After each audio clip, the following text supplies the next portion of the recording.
computers.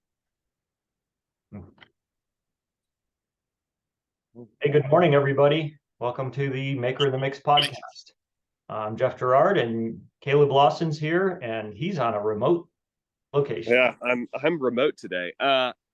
Well, a little bit of why I'm not in my normal spot, and why you might see some jiggling. I'm on my phone this morning because we are in Banner Elk, North Carolina, on an install of 4 beautiful fireplace surrounds, and unfortunately, the job site wasn't super prepared. So the measurements were accurate, and they were ready for us. But there was, the stone masons had put on lath and stone where they didn't need to, and then they hadn't taken it back off, and there was lumber in front of all of our places we needed to work. And so we spent more than half the day yesterday undoing things to get ready, which if you have been a part of one of the ultimate classes, that's not really our job. So rest assured, Jeff, I'm charging for it, but we wanted to get the job done. So we're going back in the morning. Thankfully, my wife's best friend has a cabin literally one street over from the neighborhood that we're working in. And so I texted Jen and I was like, please, I'm hoping that the cabin is available. And she was like, yes, it's been just cleaned. Go use it. So super grateful that was available to us. Those kind of things happen. Yeah. Unfortunately, even if they said they're ready, because I know you checked us to make sure they're ready, and that's just, what is the definition of ready? Right. Yeah. So that's where I am, and so that's also why we're recording a little bit early this morning. Yep. So if you tune in later and you were like, oh my gosh, we didn't see you at 8 o'clock, you're right. You didn't. Yeah. We are sorry. Apologize. Did not have time to adjust. But it's 7:20. And I needed to get rolling back up to the job site, so I wanted to make sure that we got this recorded and got this up for everybody to watch. But also need to get back up to the job site. So this morning's topic is going to be information packed, and we're going to kind of keep it brief. First, to respect your time to do that, but on the other hand, it's not a topic that needs an hours long discussion. This is more factual, and it has to do with Pozzolans, or also known as supplementary cementitious materials.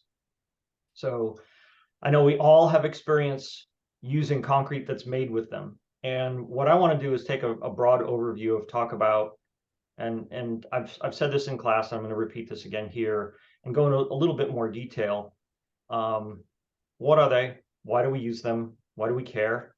And what information is there that's out there about them that is technically accurate, but not necessarily practically accurate. So let's start in the big picture. What are they? So these pozzolans, or supplementary cementitious materials, and I'll list a few. There's fly ash, Class C and Class F fly ash, which most of us don't use, but is often used in the construction industry. There's slag, or blast furnace slag, or ground granulated blast furnace slag. It's all the same thing. There's metakaolin, there's silica fume, and also a specialized type called white silica fume. And then there's VCAS, which is a brand name. It's really an abbreviation for very, very finely ground glass. And there's a couple types of that. And it's an abbreviation for vitrified calcium aluminosilicate. Yeah, which has nothing to do with CSA cement or anything like that. Sometimes people they hear those letters and they kind of think one thing when it's not. So all these materials, well, with a couple exceptions, Class C fly ash and slag, by themselves, if you just took them and put them in a bucket of water, they would never, ever, ever harden. So they are all alkali activated. So these materials dissolve when the pH, or the alkalinity of the solution they're in, the mix they're in, is high enough, and that's usually above a 10.5 pH, which is pretty alkaline. Usually when you make fresh concrete, ordinary concrete, its pH is probably around a 12, sometimes even a 13, kind of depends on the cement. So that's very, very alkaline. That's like Drano alkaline. So that's why you get chemical burns on your hands. That's why your hands feel slippery. That's the lipids in your skin dissolving from the high alkalinity. So they need alkalinity to start working. Well, where does that alkalinity come from? In a Portland cement based concrete, which most of us use, when you add water to Portland cement, you start this chain of reaction, this chemical reaction, and you start generating different compounds. And the compounds we're most interested in are the calcium silicate hydrates. Those are the glues that hold everything together.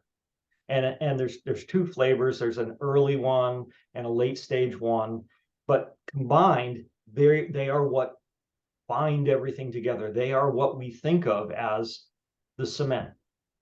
And that's what we're mainly concerned with. Mm-hmm. There are other byproducts that are made. One of those is heat, and a final one is calcium hydroxide. And calcium hydroxide is a chemical related to sodium hydroxide, which we know of as the brand of drain cleaner called Drano. So calcium hydroxide is generated and it starts building up as Portland cement hydrates. So the longer it's hydrating, the longer it's curing, the more and more is building up inside the concrete. Now, normally it doesn't hurt the concrete. It's not a detriment, but as a material, it's building up inside and it kind of looks like flat hexagonal plates. And they're pretty big compared to the microstructure of what's happening inside the concrete. All this is super microscopic, right? You can't see it. But calcium hydroxide is pretty water soluble. So as your concrete is curing and as things starting to, we're well past the, it's already hard stage. We're like at day 1, day 3, day 7, day 28, whatever, right? As those crystals start to form, just like if you've ever like spilled sugar water on your countertop, or you've seen salt, they put salt on the roads, or you put salt on your sidewalks in the winter for ice. As that salty water starts to dry out, the salt crystallizes. Well, that's what's happening inside your concrete. And those calcium hydroxide crystals form on the surfaces of things, just like frost forms on your windshield. Those crystals can block the calcium silicate hydrate, the glues, from bonding things together. They form like a bond breaker. And generally speaking, there's not enough of it to really weaken the concrete. But you do have these internal bond breakers that are inside your concrete that are also pretty water soluble. So if moisture gets down, like rain gets down inside your concrete, because maybe the concrete had too much water used in it, so it's got pretty open pores, those open pores lead to or intersect with those calcium hydroxide crystals. The rain gets in there, they dissolve. And now what happens when the rain goes away, the concrete starts to dry out, capillary action starts drawing that out. And that's what you see, what you call salts or lime or efflorescence. That's the primary reason why you get efflorescence, is you have all these soluble materials, things that can dissolve easily, coming out of the concrete. Okay, that's what. Now, I want to ask a quick question. So you said it doesn't necessarily weaken your concrete per se, but the addition of what we're getting at will ultimately strengthen it, correct? Exactly. So if you have it's picture in your head, you're painting the outside of your house. So you got your house and you got your paint, and if you don't clean that surface, if it's dirty and you start painting over that dirt, paint's not going to stick. Mm-hmm. Capacity for the paint to stick, to adhere, is very high. But if you got something in between, it's just ultimately going to peel off. Well, if you got little spots of dirt here and there, but the rest of it's clean, then the majority of it's going to bond well, but it's not as bonding as well as it could. That makes sense. So that analogy here applies on a microscopic level inside your concrete. So when you make concrete, let's just arbitrarily throw some numbers out. These are just references. So let's say I'm going to use a fixed low water cement ratio. We're going to say a 0.30. Okay, some people make it lower, and that's fine. Some people use higher, that's fine. But we're just going to pick a number, right? if I don't use any pozzolan in my concrete, I'm just taking Portland cement and my aggregate and my water, and that's it. And I put that in there. As that cement hydrates and glues everything together, now I've got calcium hydroxide inside that concrete. And it's going to give me a certain amount of strength. It is what it is. Doesn't matter what the numbers are. Don't get fixed on numbers. They're not that. They are important, right? Don't get me wrong. But we don't need to worry about whether it's 7,500 or 6,250 or 8,375 or anything like that. They're just numbers. So you're going to get a certain number, a certain level right here. So that's your strength. If I take some of that cement out, take some of that Portland cement out, and I replace it with an equal weight of a pozzolan. Now, there's a bunch of different pozzolans. I'm just going to generalize here. You replace it with a pozzolan. That calcium hydroxide that's being generated inside the concrete is reacting with those pozzolans. So I'm taking that calcium hydroxide before it crystallizes and consuming it to generate more of the calcium silicate hydrate gels, the more of the glue. So there's an engine inside the concrete that's making more glue from the waste product that would normally just be there. And because I'm making more glue and I'm consuming the things that are forming, I'm basically wiping away the dirt so that when I'm painting, I don't have that dirt anymore, right? I now have more surface, more stuff being bonded. Well, almost like what you've done is you've applied a primer to the paint that eats the dirt. Yeah, exactly. And so now I'm taking full advantage of that cement paste, and I can now get much better strengths because I don't have things taking the strength away. Right. In addition, I'm also helping to fill some of those pore voids that are there. So the calcium hydroxide takes up space. You know, everything in your concrete takes up space. Water takes up space. Sand grains take up space. Anything that's soluble that can dissolve took up space, and now it's gone. Right. Well, if I replace it with more glue, so now my concrete is more dense, it's less porous. There's another term for that, permeability. It has a much lower permeability. It's much less porous. That's a good thing, right? So I'm getting all these benefits. And as I consume more and more of that calcium hydroxide and I make the concrete less and less porous, that means the chance of efflorescence happen to outdoor concrete goes down, right? Right. So that's the reason why we use these things, right? Right. We get lots of positive benefits. Now let's kind of get into the nitty gritty of the different kinds, and I'm not going to dive too deep. So the pozzolans that we use in the concrete countertop industry, or whatever we want to call our industry, generally are white because we want our binder, the cement paste, the cement, the sands, everything to be very light color white so that we have the full range of colors that we want to work with. So there are only like 3 or 4 white pozzolans. So there's slag, which is a byproduct of the steel refining industry. Slag is good, but it has kind of a quirky effect that because when they refine steel, that it's used to absorb impurities from the raw ingredients if they're recycling steel and things like that. So it might have copper in it and things like that. Slag can turn blue or green when it cures, and it needs to oxidize for that greenness to go away or that blueness to go away. So if you're interested in, like, there's a slag association, just Google like slag, green slag or something like that. You know, so if you seal your concrete before it oxidizes, you know, that concrete may be bluish for a long time, and it's not necessarily a real pretty color.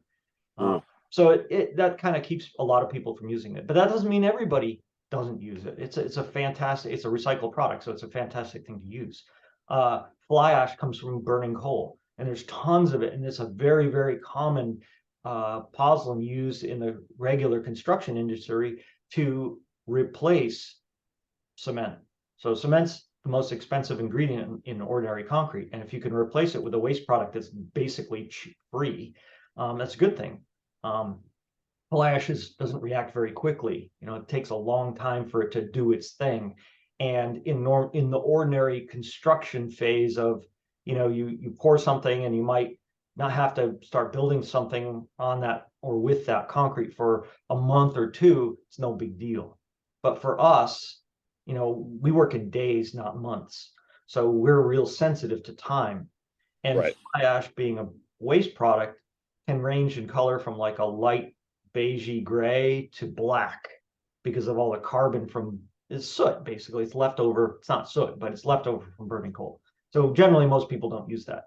Medikiln is a manufactured product. Some people use that.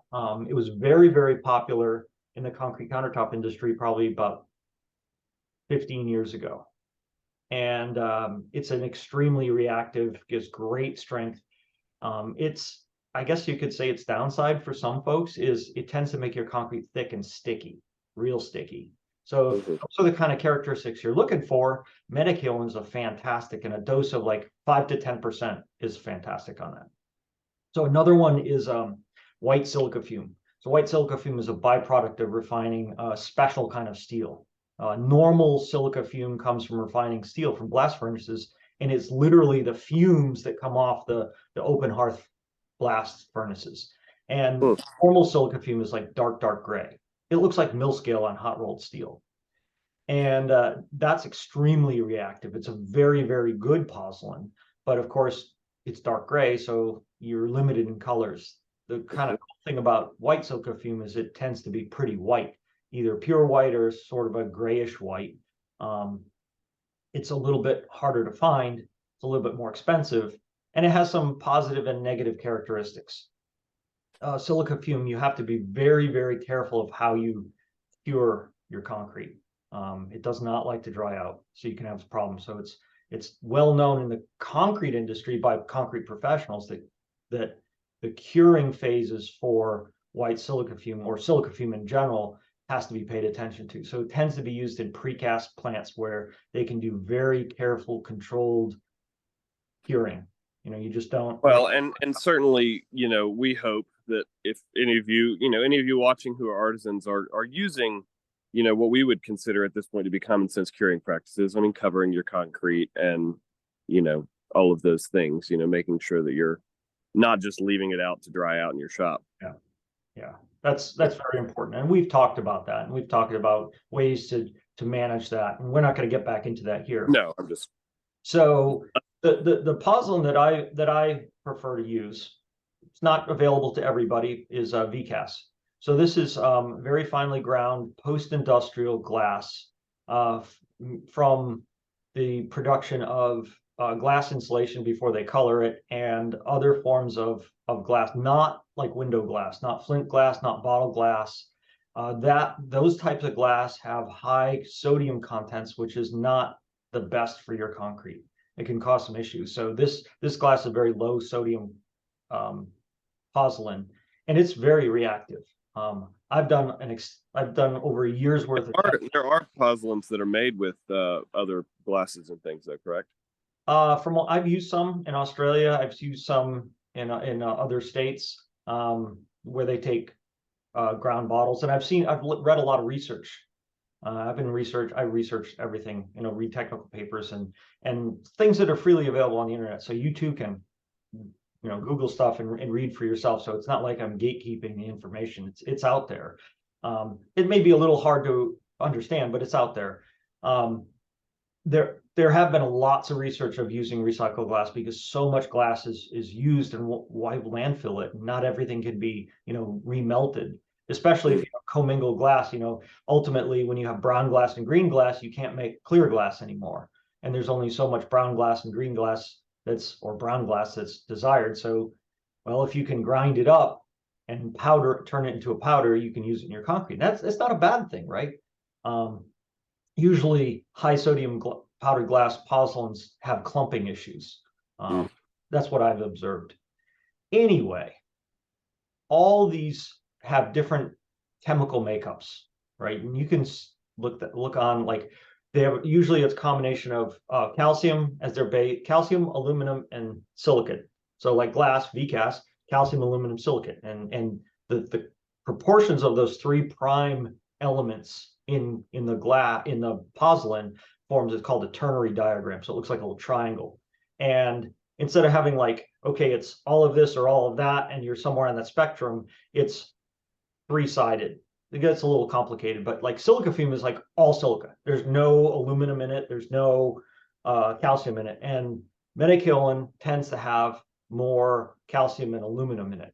So it has very little silica in it. And then fly ash is somewhere else. Same with slag. But all that means is their components are different, and that influences how quickly they react and how quickly they do their thing. And ultimately, their purpose, from our point of view, is they make more glue, they consume that calcium hydroxide, and that we make denser, less porous, less permeable, stronger concrete. We as artisans, we as manufacturers, the things that are important to us are, we want to make our customers happy. We want to be able to achieve the designs that they want us to make. We want to be able to achieve the designs we want to make. Okay, that generally means we want to make strong, high early strength, low shrinkage concrete that doesn't have any kinds of problems. It's not crumbly, it doesn't crack, it doesn't have micro cracks, it doesn't shrink, all those things. And so that's why we modify our concrete with admixtures, and pozzolans are a prime way of doing that. So they're a tool that we use to make our concrete better. And in doing so, we make better products ultimately. And even if all this is just abstract knowledge, I'm trying to keep this high level so that we don't get bogged down in techno babble that makes me look like I'm super knowledgeable, but it's irrelevant and confusing to a lot of people, because why would you care? You don't have that background. You can research it and you can learn it. You guys are smart, but I don't presume to say, oh, well, you should know what this is because it makes me look good. That's silly, right? I'm here to help. We are here, Caleb and I are here to help you understand how to do what you want to do better. And this little quick podcast here is to kind of explain, dip our toes into the pool of deep technical knowledge that for a lot of people, I don't want to say you don't need to know it, but you don't need to know it to do your job. It's nice to know, but it's not necessary for you to be able to do your job. So like a lot of the information I'm talking about comes from, this is one source, I don't know if you can see it here, from the Portland Cement Association, Design and Control of Concrete Mixers. You can buy this book, page 67. I'm terrible at doing this. Here we go. Where is it? There you go. There you go. There we go. Right. Wikipedia has this picture. It's all on Google. Just Google this stuff. Right. This is nothing new. This is in the construction world, in the real world, where they're doing stuff. If you're building a skyscraper or a dam or a bridge abutment or something where you need really high performance concrete, civil engineers like me, who have taken classes, done things, we are the ones who do that mix design. We're creating a recipe. That's the cool thing about concrete in the building industry, is we create the material for the project. So every mix design is unique to a project. So we'll look at different combinations of, maybe it's silica fume and fly ash mixed with slag and then your cement, because those are readily available locally. We don't have to import them. And then the end results, the property of the concrete is very, very strong. It meets the needs of the project, right? So that's why we use them in that kind of concrete, but you don't use it for a sidewalk because it's not necessary, right? We only use it when we're necessary. Well, for the kind of work that you and I and Caleb do and other folks do, we want very high strength concrete. We want our concrete to perform really well. That's why we use these things. Now, we don't all use Portland cement. Some of us only use Portland cement based concrete. Some of us use concrete that has a mixture of Portland cement and CSA, which stands for calcium sulfate aluminate cement. Others use just CSA cement. There's a specific version of it it's a bellite form or bellite phase of CSA cement. And the company Rapid Set, that's their stuff, right? You don't blend that with Portland cement. It's its own version of it. It's a slightly different form. So to be just so I'm clear here, if you're using calcium sulfate aluminate as an additive to Portland cement, you would still use a pozzolan in that particular case, correct? You could, yes, because the again, when you work with Portland cement, you add water to Portland cement. Calcium hydroxide, the thing that makes the alkalinity, the activator for your pozzolan, it's a final byproduct of the hydration reaction. It's one Final, final very byproducts, right? word. So it's like, here's another analogy. You got a fireplace, you got logs in the fireplace, you light the fire, you burn the wood, you get the heat, you get the light, you get the ambiance. Those are the things you want. Sure, there's smoke. That's one of the byproducts. But what you're left over is ash. Hmm. Calcium hydroxide is the ash of that reaction. It's the stuff that builds up. It doesn't inhibit things, but it's inconvenient, right? Well, if you could add something to your logs, this special log that's not a piece of wood, but it's something else that you put in there and burn along with your logs, as the logs are burning, it's consuming the ash and turning it back into heat and flame. That's what pozzolans do inside your concrete. Okay. Right. So with CSA cement, as part of the chemical reaction, does produce a little bit of calcium hydroxide, but then it is consumed by that continual reaction to form the final bonding agent, the final Yeah. calcium silica hydrate gel. So it's a very transient, temporary production. Sure, it makes it, but it's not available for pozzolans to use. Or if there is, there's only such a small amount, it's almost insignificant. Right. I did some research on this to get ready for this podcast, and what I came up with was that uh I think for practical purposes, saying that it's not, we don't do that is more for practical purposes and not necessarily, if you want to get into the technical data, yes, it does. I was actually, I guess it's something where we don't get into a lot of the, it's like, this is technically true, but it's not useful to you. Right. Or this is And technically, it's a very nitpicky point that is largely, moot in the grand scheme of things, because let's say I take pure CSA cement, and I've done this like 15 years ago. I did these compression tests. If you take a pure CSA cement and then you start adding pozzolans to it and you start treating it like it's Portland cement, and you do compression tests, there's a clear loss of strength because those pozzolans are not being activated. They're not being turned into the glue that you want because there's not enough calcium hydroxide to do that. And it's also well known, so with pH, right, you got to have a high alkalinity for the pozzolans literally dissolve, right? And they only dissolve at a high concentration of a high pH. So if you don't have enough concentration, if you don't have enough high pH, they're not going to do anything. So all those pozzolans I added are just sitting there inert. I'm expected them to turn into cement, because that's basically, conceptually, that's what they're doing. They're turning into the glue, right? That's not happening because the CSA cement, the non-Portland cement, is consuming the thing that we're relying on itself. That's why CSA cements get so strong so fast. Their reactions consume a lot of, they don't make all these waste products. That's what they're a lot more efficient. So it's a point, like when we teach. Right? so where you're getting at is with Portland cement, calcium hydroxide is a final byproduct. Yes. With cement, the transient amount of calcium hydroxide that does get produced is consumed in an early stage of hydration. Right. There's not enough or any left over at the end to activate your pozzolans. And the pH of CSA cement, the hardened CSA, fresh CSA cement, is much lower. It generally is under 10.5. Well, that's a threshold of pozzolan activation. So the highest pH, the most alkaline CSA cements get, and this is from technical literature, is the minimum threshold for alkalinity that need it much higher.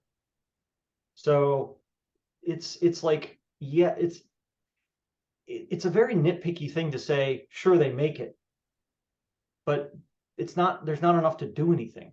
And physical testing bears Well, that. we can't say anything, right? It could maybe do a little something. Oh, I'm sure it's doing something, right?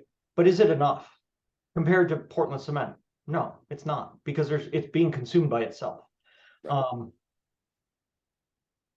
here's another analogy I want you to think about, and this is again going a little bit off.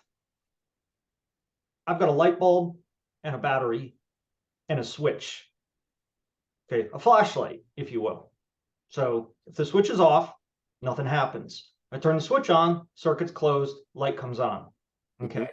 Now I'm going to replace that switch with a glass of distilled water and two metal electrodes in the water. Current can't flow through distilled water, right? It's basically an open switch. Now, if I take a big teaspoon of salt and I stir it in there, dump that salt in, now I have an electrolyte, and now current can flow through that. So the light comes on, nice and bright. Start over with a new glass of water. I use a half a teaspoon of salt. Less current can flow, light doesn't glow as much. Do it again with a quarter teaspoon. Less current flows, the light's really dim. There's a point where if you don't have enough of that current flowing, the light bulb, to our eyes, the practical sense, to our eyes, there's no light being made. So it's safe to say nothing's happening. Right? Maybe some current is flowing. So technically, sure, some microcurrent's flowing and it's producing that filament's getting a little bit warm. But to our eyes, to the real world that matters, nothing happens. So when we teach, when you come to a CCI class, you're not just standing around with your hands in your pockets watching people do stuff. You are elbows deep. We expect you to do everything. You're being taught, hey, tons and tons and tons of practical information. And technical information or more esoteric, in-depth stuff is being woven in and out of the class. But your brains are so full, like you are absorbing, you're drinking through a fire hose. I've had many people tell me that over there. You're drinking, I felt like I'm drinking from a fire hose, and it's hard to absorb that. And I understand that. That's what a good teacher does, is they understand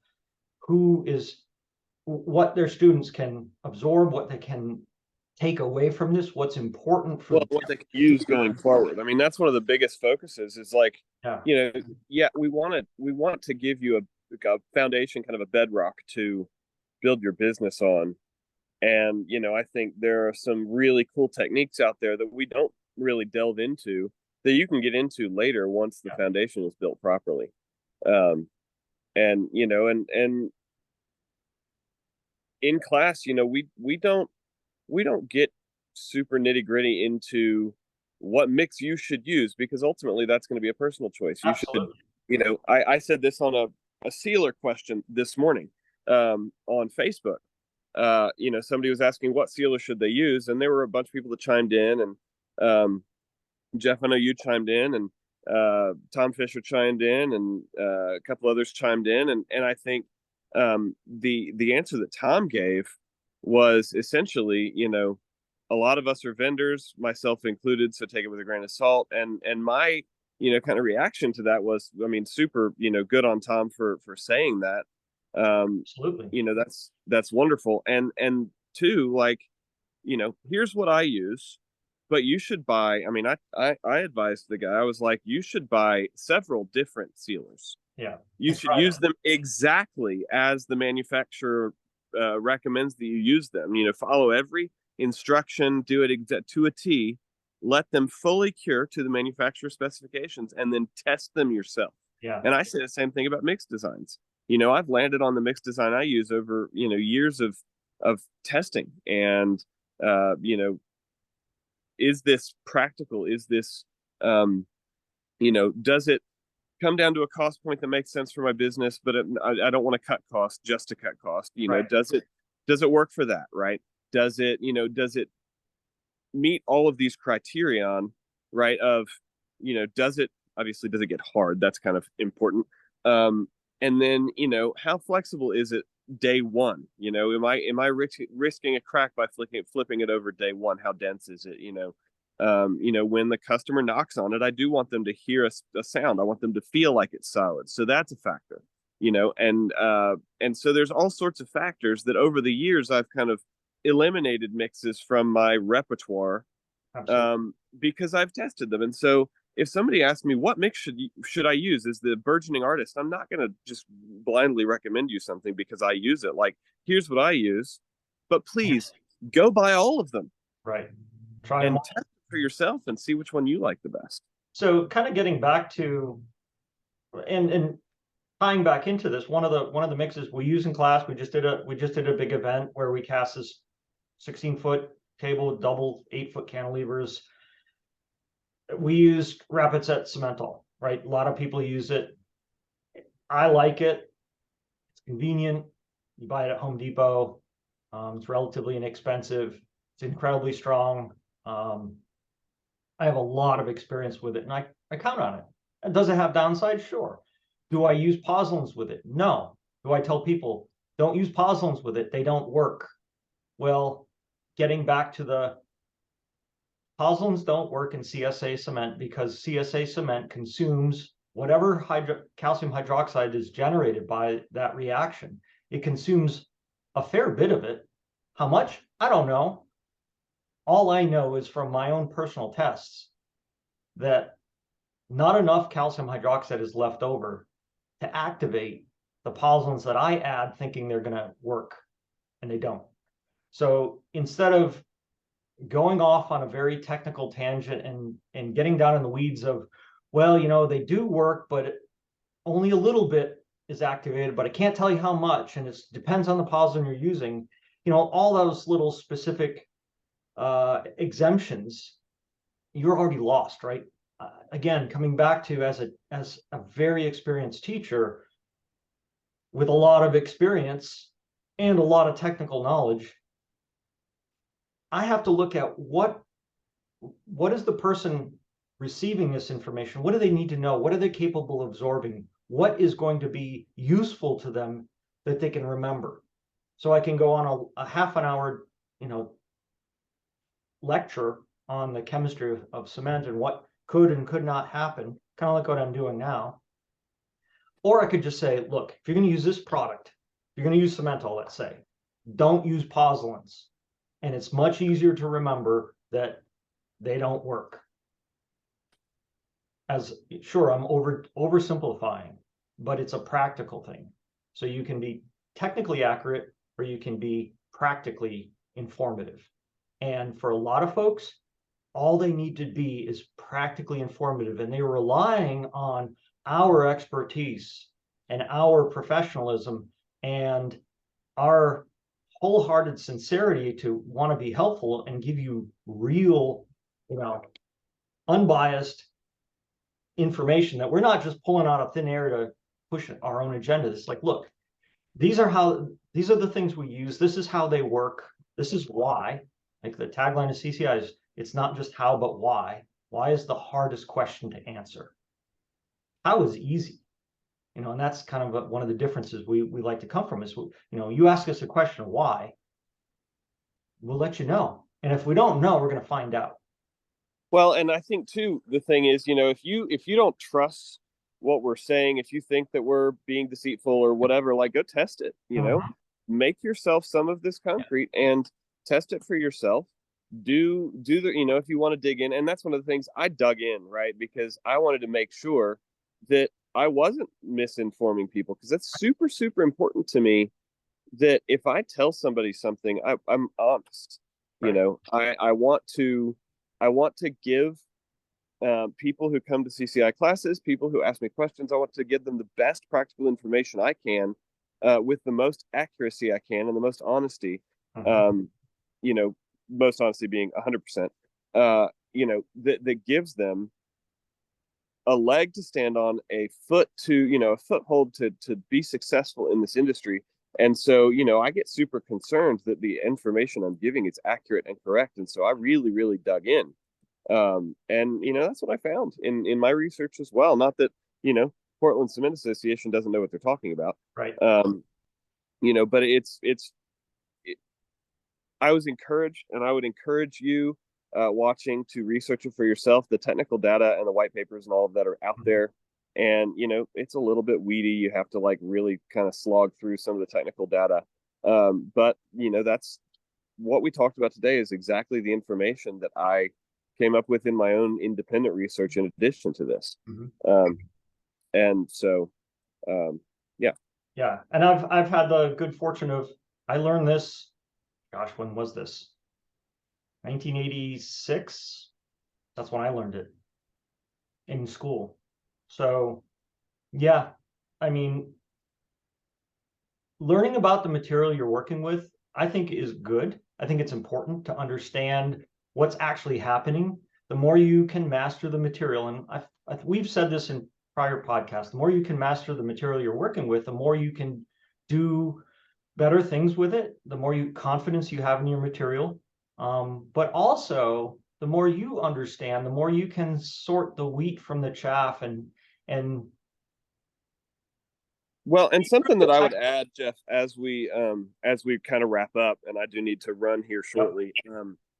Something I would add that you said the other day in a conversation with me that really stuck with me is that back in 1980 or whatever, when really when Buddy and Futung were up there, making stuff, it was really, really important to, because there weren't any mix designs. You had to have your own. And so today there are, I mean, a lot of choices. Six or seven, choices. I don't know. There are 5, 6, 7, 4, 3. I don't know. There's a multitude of actually really quality mixes that we can choose from. So and a lot of artisans I know, close friends of mine use mixes I don't use.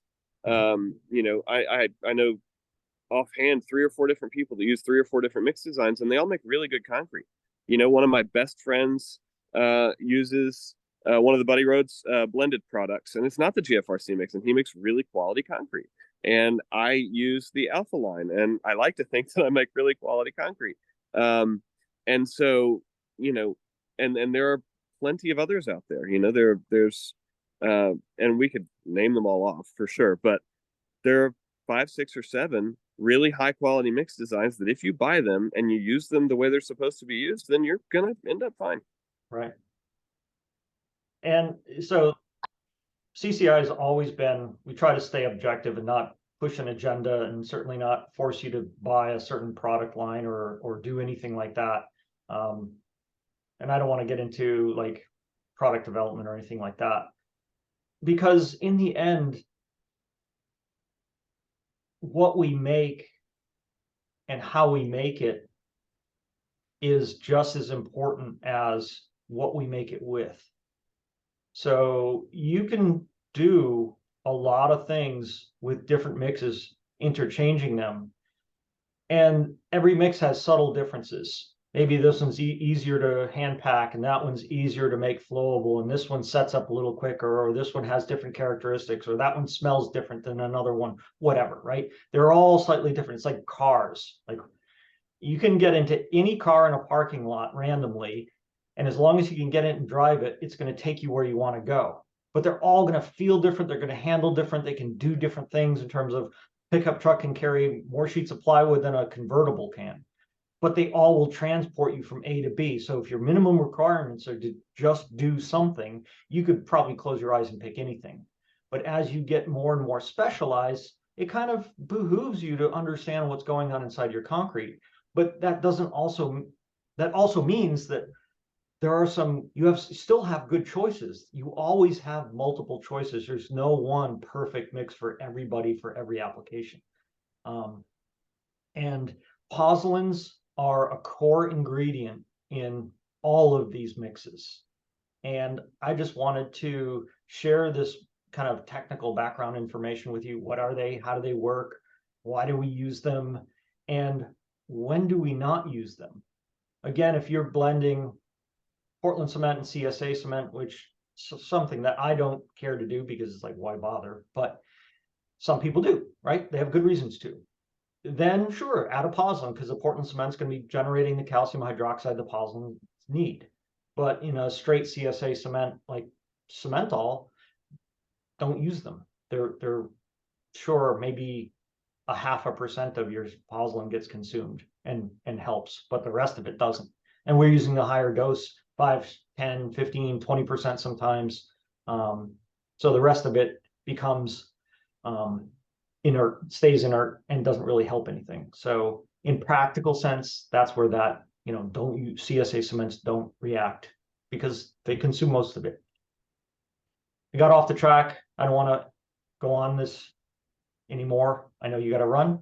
So we're going to wrap up today. And thanks for joining us for this week's Maker in the Mix. Have a good one. Take care.